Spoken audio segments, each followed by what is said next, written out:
Hello everyone, I am mister Rajput and welcome back to another video of origin series. तो आज हम share करने जा रहे हैं ऑरिजिन स्टोरी ऑफ रोग, जो कि एक्समैन की one of the most powerful and important members में से एक है, जो कि किसी को भी टच कर उसकी सारी की सारी पावर्स और यहाँ तक कि उसकी मेमोरीज भी अब्जॉर्ब कर सकती है। लेकिन रोग हमेशा से एक सुपर हीरो नहीं थी। उसने अपनी लाइफ का काफी ज्यादा टाइम एज ए विलन बिताया है और वो मैग्नीटो की brotherhood of evil mutant team की भी मेंबर रह चुकी है और इसके साथ वो Avengers, Captain Marvel and X Men के साथ भी फाइट कर चुकी है। तो आज हम जानेंगे कि आखिर उसका विलन से लेकर सुपर हीरो बनने तक का सफर क्या था। So without wasting any moment, let's begin the video.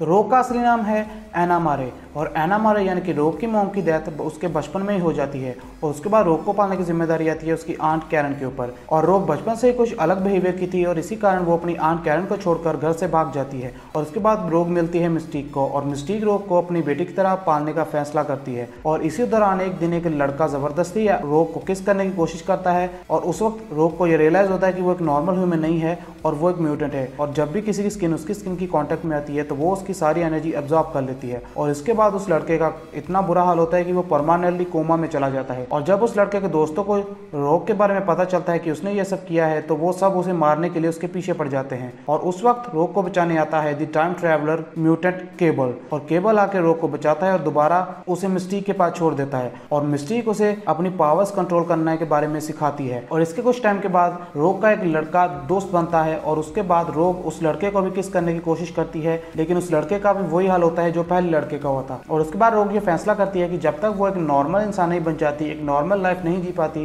वो तब तक किसी को भी टच नहीं करेगी। और उसके बाद रोग थोड़ी बड़ी होती है और बड़ी होने के बाद मिस्टीक उसे अपनी team the brotherhood of evil mutants में रिक्रूट करने का फैसला लेती है। और इसी दौरान मिस्टीक और उसके एक पार्टनर के बीच बहस छिड़ पड़ती है कि रोग अभी हमारी टीम में आने के काबिल नहीं है और हमारा सामना कैरल डैनवर्स से है यानी कि कैप्टन मार्वल से, और वो रोग को कुछ ही मिनटों में मार डालेगी। और रोग ये सब बातें सुन लेती है तो इसलिए वो अपने आप को साबित करने के लिए अकेले ही कैप्टन मार्वल से लड़ने निकल पड़ती है। और लड़ाई के बीच रोग कैप्टन मार्वल को टच कर लेती है और कैप्टन मार्वल की सारी पावर्स रोग में ट्रांसफर हो जाती है और रोग कैप्टन मार्वल को काफी लंबे टाइम तक पकड़ के रखती है, जिसके कारण उसकी पावर के साथ साथ कैप्टन मार्वल की मेमोरीज भी रोग में ट्रांसफर हो जाती है। और इस तरह रोग के पास सुपर ह्यूमन एबिलिटी, लाइट की स्पीड से उड़ना और बहुत सारी सुपर पावर्स कैप्टन मार्वल की तरह रोग में भी आ जाती है। और मिस्टीक को जब इस बात का पता चलता है तो वो रोग की इस पावर्स का इस्तेमाल अवेंजर्स एंड एक्समैन के खिलाफ लड़ने के लिए करती है। लेकिन इन सब के बावजूद भी रोग इन सबसे सेटिस्फाई नहीं थी, क्योंकि वो एक नॉर्मल लाइफ चाहती थी, इसलिए वो सब कुछ छोड़कर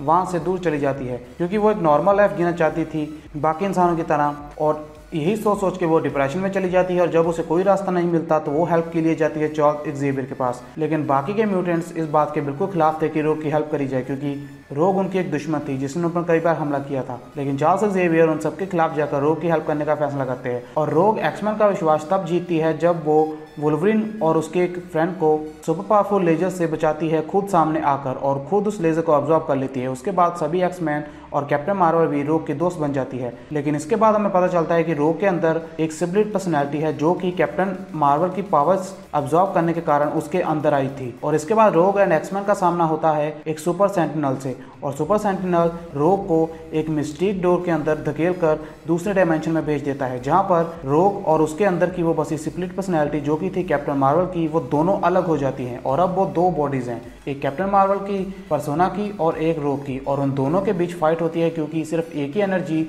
जिंदा रह सकती थी उन दोनों में से। और उसके बाद रोग अपनी पूरी एनर्जी लगाकर आके पर्सोना को हरा देती है और वापस आ जाती है। लेकिन कैप्टन मार्वल का वो पर्सोना रोग का पीछा करते करते हुए सैविज लैंड आ जाता है और उन दोनों के बीच वहां पर भी लड़ाई होती है। लेकिन ये लड़ाई आकर रोकता है मैग्नीटो और मैग्नीटो कैप्टन मार्वल के पर्सोना को मार डालता है और रोग को एक मशीन में डालकर दोबारा उसे क्यूर करने की कोशिश करता है और सभी के सभी उसकी पावर्स एंड एबिलिटीज वापस लाने की कोशिश करता है। और इसके बाद काफी लंबे टाइम तक रोग मैग्नीटो के साथ सैविज लैंड में रहती है और पूरी तरह से ठीक होने के बाद वो वापस एक्समैन टीम को ज्वाइन कर लेती है और वहां पर उसे प्यार होता है एक म्यूटेंट गैम्बिट के साथ। और उसके कुछ टाइम के बाद चार्ल्स एक्जेवियर भी रोग के लिए क्यूर ढूंढ लेते हैं और उसके बाद रोग भी बाकी इंसानों की तरह किसी को भी टच कर सकती थी बिना उनकी पावर अब्जॉर्ब किए। So thanks lot for watching guys. तो ये थी ओरिजिन स्टोरी ऑफ रोग। आई होप कि आपको वीडियो पसंद आई है और ऐसी ही और मार्वल एंड इसकी ओरिजिन स्टोरी जानने के लिए मेरे चैनल को सब्सक्राइब कर लीजिए। और आप किस सुपर हीरो या फिर सुपर हीरो की ओरिजिन स्टोरी जानना चाहते हैं नीचे बताना जरूर कमेंट सेक्शन में और मैं कोशिश करूंगा कि मैं जल्दी से जल्दी उस टॉपिक पर वीडियो बना सकूँ। सो अब मैं आपको मिलता हूं अपनी अगली वीडियो के साथ, तब तक के लिए गुड बाय।